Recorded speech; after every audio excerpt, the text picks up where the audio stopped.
दोस्तों, इस वीडियो में हम आपको महाशिवरात्रि की पूजन विधि, व्रत के नियम और व्रत कथा के साथ साथ रात्रि जागरण का आध्यात्मिक रहस्य और इससे जुड़े लाभ बताएंगे।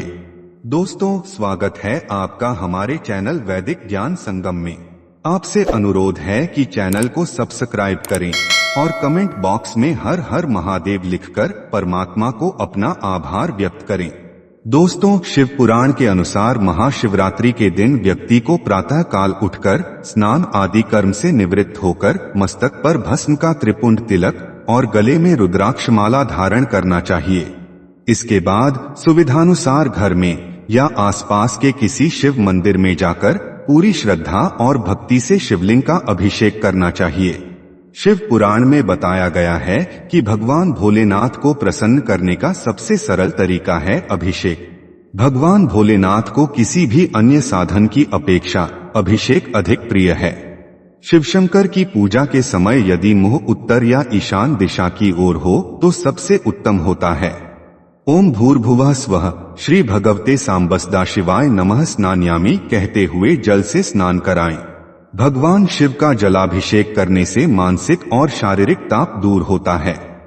शिव पुराण में कहा गया है कि शहद और गन्ने के रस से अभिषेक करने पर धन की प्राप्ति होती है। अभिषेक के बाद शिव जी को चंदन का तिलक लगाएं, बेलपत्र और धतूरा अर्पित करें। अगर शिवलिंग ना हो तो मिट्टी का शिवलिंग बनाकर अभिषेक करें।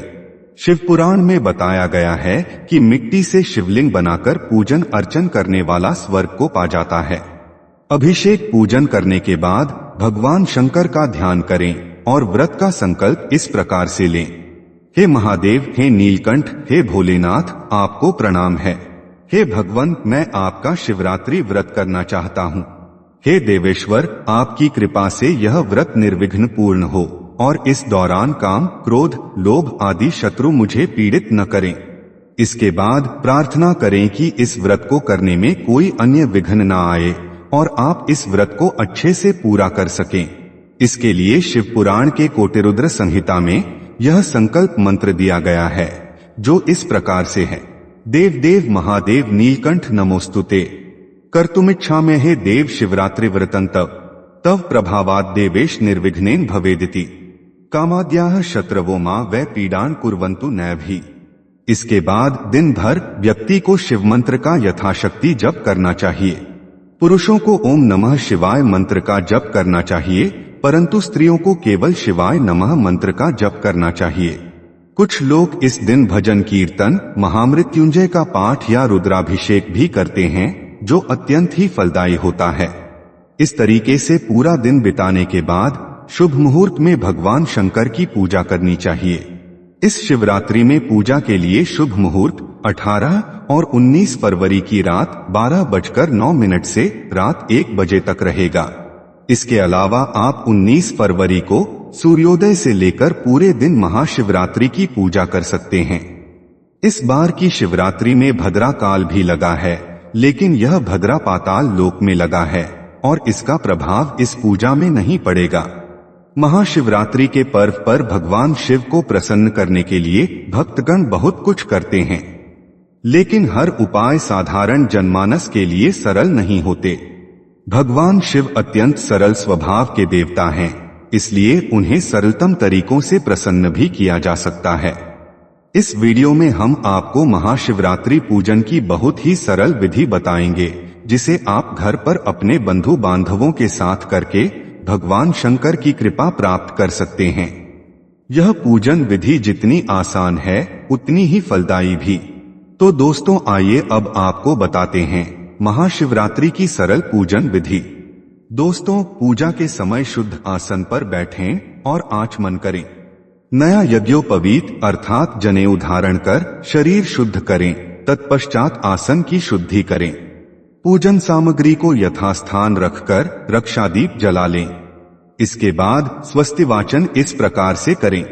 स्वस्ति न इंद्रो वृद्धश्रवाः, स्वस्ति न पूषा विश्ववेदाः, स्वस्ति न स्तारक्ष्यो अरिष्टनेमि, स्वस्ति नो बृहस्पतिर्दधातु। इसके बाद पूजन का संकल्प कर भगवान गणेश और माता गौरी का स्मरण करें। यदि आप रुद्राभिषेक, लघुरुद्र, महारुद्र आदि अनुष्ठान कर रहे हैं तब आपको नवग्रह, कलश और षोडश मातृका का भी पूजन करना चाहिए।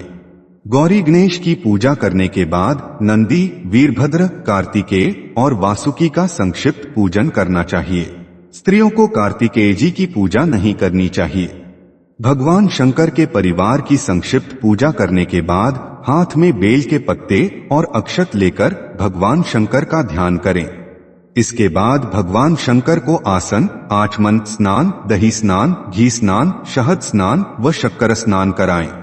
इसके बाद भगवान को पंचामृत स्नान भी करवाएं और अंत में गंगाजल से शुद्ध स्नान कराएं।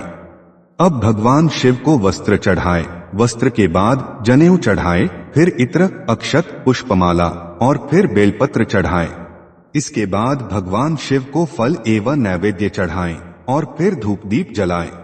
फिर पान नारियल दक्षिणा चढ़ाकर जय शिव ओंकारा वाली आरती करें। इसके बाद पूजा में की गई कायिक, वाचिक, मानसिक गलती के लिए क्षमायाचना करें। फिर इस क्षमा मंत्र का उच्चारण करें। आवाहनम न जानामि तवार्चनम पूजाश्चैव न जानामि क्षमता परमेश्वरम मंत्रहीनम क्रियाहीनम भक्तिहीनम सुरेश्वरम यत्पूजितम मया देव परिपूर्ण तदस्मतु। इस प्रकार संक्षिप्त पूजन करने से ही भगवान शिव प्रसन्न होकर सारे मनोरथ पूर्ण करते हैं। यदि घर में पूरी श्रद्धा के साथ साधारण पूजन भी किया जाए तो भगवान शिव प्रसन्न हो जाते हैं। दोस्तों, आइए अब जानते हैं शिवरात्रि पूजन के कुछ विशेष नियम। यदि इन नियमों का ध्यान न रखा जाए तो हो सकता है आपकी अनजाने में की हुई गलती से भगवान शंकर अप्रसन्न हो जाएं। दोस्तों, महाशिवरात्रि के दिन शिव जी की पूजा में अभिषेक करने के लिए तांबे के कलश का इस्तेमाल बिल्कुल ना करें। तांबे के पात्र में दूध डालने से दूध संक्रमित हो जाता है और चढ़ाने योग्य नहीं रहता। दूसरा है, पूजा के दौरान शिवलिंग पर दूध, दही, शहद या कोई भी वस्तु चढ़ाने के बाद जल अवश्य चढ़ाएं। अंत में जल चढ़ाने से ही जलाभिषेक पूर्ण माना जाता है। दोस्तों, शिवजी की पूजा में चंदन के तिलक का इस्तेमाल करना सबसे उत्तम माना जाता है। मान्यताओं के अनुसार शिवलिंग पर कभी भी रोली और सिंदूर का तिलक नहीं लगाना चाहिए। ऐसा करना शुभ नहीं माना जाता। दोस्तों, भगवान शिव के मंदिर में शिवलिंग की कभी भी पूरी परिक्रमा नहीं करनी चाहिए। परिक्रमा के दौरान ध्यान देना चाहिए कि जिस जगह से दूध बह रहा हो वहां रुककर वापस घूम जाएं। दोस्तों, आइए अब संक्षेप में महाशिवरात्रि की कथा को जानते हैं। इस महाशिवरात्रि व्रत कथा को विस्तार से जानने के लिए आप हमारी दूसरी वीडियो देख सकते हैं, जिसका लिंक डिस्क्रिप्शन में दिया गया है। प्राचीन काल में एक शिकारी था।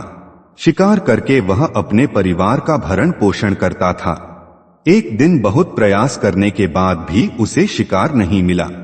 रात में वह जंगल में ही बेल के पेड़ पर बैठकर शिकार का इंतजार करने लगा। शिकारी जिस पेड़ पर बैठा था उसके नीचे एक शिवलिंग था। भूख और प्यास से व्याकुल शिकारी से अनजाने में शिवलिंग पर जल और बेलपत्र गिर जाते हैं। इस दौरान कुछ शिकार उसके सामने आते हैं, लेकिन वह उन पर दया करके उन्हें जीवनदान दे देता है। खुद भूखा रह के अन्य जीवों पर दया करने से और शिवलिंग पर जल बेलपत्र चढ़ाने से भगवान शंकर प्रसन्न हो जाते हैं और उसे मोक्ष प्रदान करते हैं। आइए अब आपको बताते हैं महाशिवरात्रि की रात को सोना क्यों नहीं चाहिए। दोस्तों, शिव पुराण और अन्य हिंदू धर्मशास्त्रों में महाशिवरात्रि की रात को सोना वर्जित बताया गया है। मान्यता है कि महाशिवरात्रि की रहस्यमय और महान रात को सोना नहीं चाहिए। महाशिवरात्रि की रात मानव तंत्र के भीतर ऊर्जाओं का एक स्वाभाविक उभार होता है। इस ऊर्जा का उपयोग केवल वे ही कर सकते हैं जिनके पास सीधी खड़ी रीढ़ की रीढ़ है। ऊर्ध्वाधर रीढ़ के उस स्तर तक केवल मनुष्य ही विकसित हुए हैं। महाशिवरात्रि की रात मेरुदंड को सीधा रखने से विशेष लाभ होता है। महाशिवरात्रि की रात साधना या ध्यान का अभ्यास करने से सिद्धियां जल्दी प्राप्त होती हैं। दोस्तों, उम्मीद करता हूं कि आपको महाशिवरात्रि की पूजन विधि, व्रत के नियम और व्रत कथा के साथ साथ रात्रि जागरण का महत्व भी समझ आया होगा। अगर ये बातें आपको समझ आई हो तो वीडियो को लाइक करें और अपने बंधु बांधवों को शेयर करें।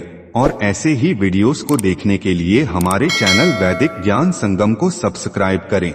सर्वे शुभम भवतु। आइए मिलते हैं अगली वीडियो में।